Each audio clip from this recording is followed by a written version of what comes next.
अस्सलाम वालेकुम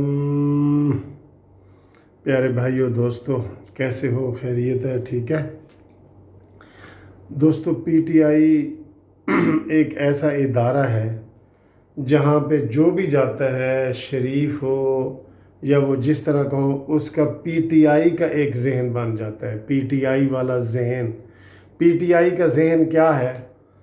गालम गलोच brigade, गालम गलोच brigade कि आपने बात गाली से शुरू करनी है, गाली पे ख़त्म करनी है, कोई अखलाकियात नहीं है। इवन मैं देखता हूँ कि इनके जो पहले लोग कभी कभी नहीं करते थे, गालम गलोच नहीं करते थे, वो भी अब पीटीआई में है। उन्होंने अपना मिजाज ही बदल दिया है। जो लोग पीपल्स पार्टी से गए हैं, जो लोग नून लीग से गए हैं, पहले वो उनकी गुफ्तगू ऐसी नहीं थी, लेकिन अब वो जब से पीटीआई में गए तो ज़ाहिर है उन्होंने अपने लीडर को फॉलो करना है ना। और उनका लीडर माशाल्लाह ये है कि उसने हर तरह की गालियां कंटेनर पे खड़े होके की हैं और उसके पूरे कोर्स करवाए हैं, अपने अपने वर्कर्स को ना पूरे कोर्स करवाए हैं। अब ये मामूली सी बातें होती हैं, वीडियो पे आप इतनी गंदी गंदी वो गालियां माँ बहन की दे रहे होते हैं, उनको शर्म नहीं आती कि भाई तुम्हारे घर भी माँ बहन है। लेकिन वो एहसास ही ख़त्म हो गया है।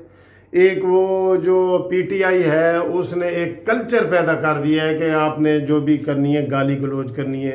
इसलिए फवाद चौधरी ने थप्पड़ मारे, इसलिए जनाब ये मुराद सईद ने आज आसिफ ख्वाजा आसिफ के ऊपर अटैक करने की कोशिश की। कितना ये छोटा सा चूचा है और वो कितने सीनियर हैं, तो उनके ऊपर मुराद सईद ने दौड़ लगाई है कि मैं उनको मारूं या हमला करूं, तो लोगों ने बचाया है।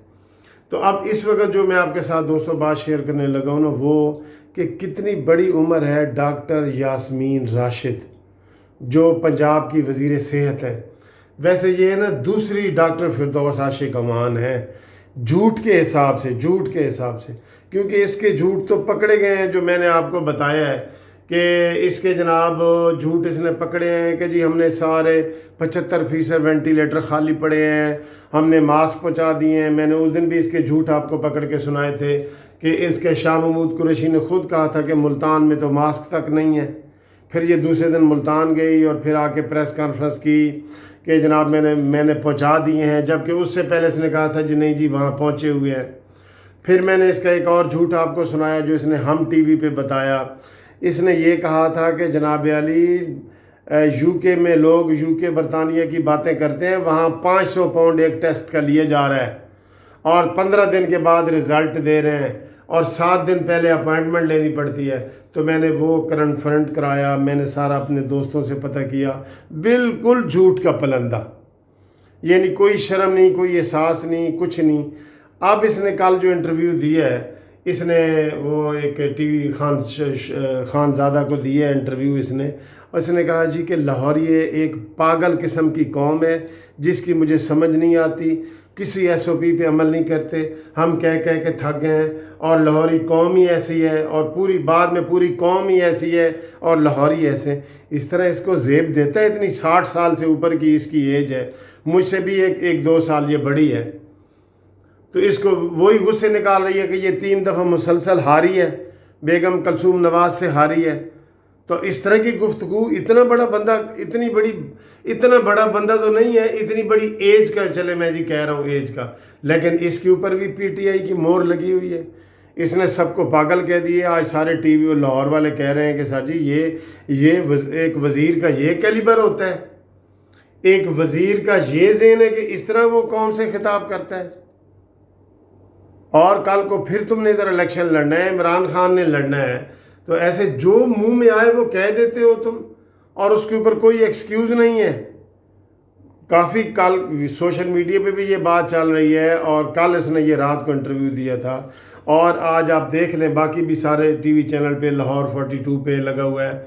उसने कहा जी ये मैडम ने हमारे साथ बहुत ज़्यादती की है कि लाहौरियों को पागल कहा है, और उसने कहा जी कि ये ऐसे हैं कि ये किसी की बात नहीं मानते और बिल्कुल हर चीज़ को लाइट लेते हैं और ये पागल कौम है, पागल। और पागल तो तुम हो, कौम यूथ, तुम पागल हो जिसने सबको पागल बनाया हुआ है।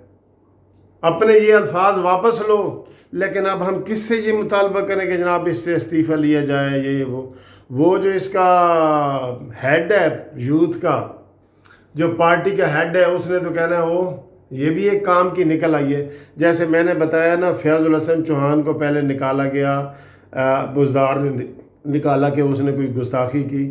عمران خان نے کہا جی اس کو وزیر اطلاعات بناؤ فل. پھر فواد چودھری نے 2 تھپڑ مارے 2 صحافیوں کو، اس نے کہا جی اس کو بھی بناؤ.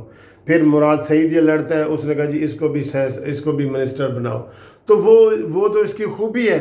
تو اس نے تو میرے خیال ہے اس نے فون کیا ہوگا عمران خان نے کہ ویل ڈن یہ لوگ ہیں ہی ایسے، ان کو جو ہے نا وہ دبا کے رکھا کرو. تو اس طرح کے ہیں. میں یہ آپ کس سے مطالبہ کریں کہ جناب اس سے وزارت لی جائے اور اس سے کہیں کہ آ کے قوم سے معافی مانگے.